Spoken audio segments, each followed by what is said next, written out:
The U.S. Supreme Court ruling on same-sex marriage is almost a year old. In June of 2015, the nation's highest court decided that states cannot ban it, making it the law of the land. With the one-year anniversary fast approaching, supporters and opponents reflect on the fight for marriage equality. KMTV Action 3 News reporter Shantae Passmore has the story.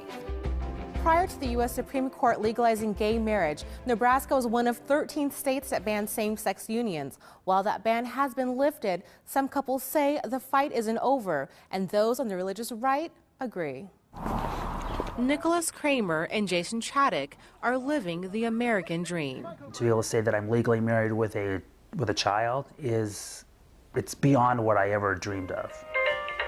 In the center of that dream is their little girl, Alice. There you go. After fighting the state of Nebraska for more than a decade to have their relationship legally recognized, Kramer and Chaddick's battle ended on June 26th last year. Look at that. With a ruling by the U.S. Supreme Court. I'd refreshed my iPhone and all of a sudden it just said marriage, and then I think it said Justice Kennedy with the ruling, and we were just surprised that we didn't really expect it to happen. The American Civil Liberties Union of Nebraska worked closely with Chaddick and Kramer and other gay couples during Nebraska's ban on same-sex marriage. Clients that we've worked with have managed to accomplish finally adoption of their children, so that in many families where there was one legal parent, there's now two legal parents and everybody is legally protected. We can be legally married, which saves us lots of income and taxes.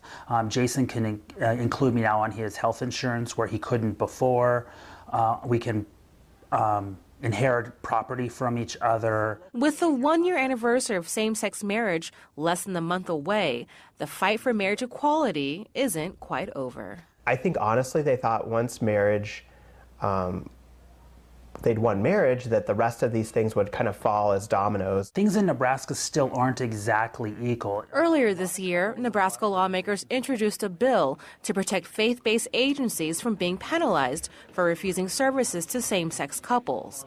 Bill supporters fought hard to get it passed. What they are doing is a service to the state of Nebraska, trying to find good quality families, good quality couples who will be foster parents or adoptive parents. For faith-based organizations like the Nebraska Family Alliance, the battle hasn't changed, but their tactics have, with religious freedom bills. Our concern is marriage needs to be strengthened and undergirded, not weakened. The bill, along with another, a protective clause for work discrimination based on sexual orientation or gender identification, failed.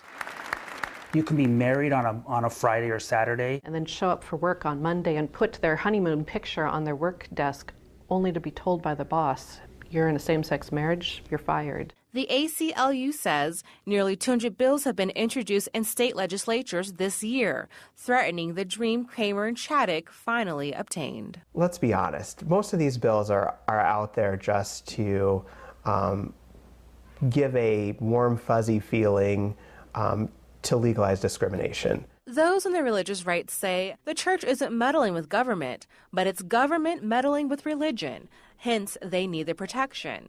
How far those protections go depends on whom you ask. And the answer legally is they go as far as up to the point where they bump into someone else's rights to be treated equally under the law. That's the beauty of America. We've been able to live together and not always have to have the exact same values. Shantae Passmore, KMTV Action 3 News. Now.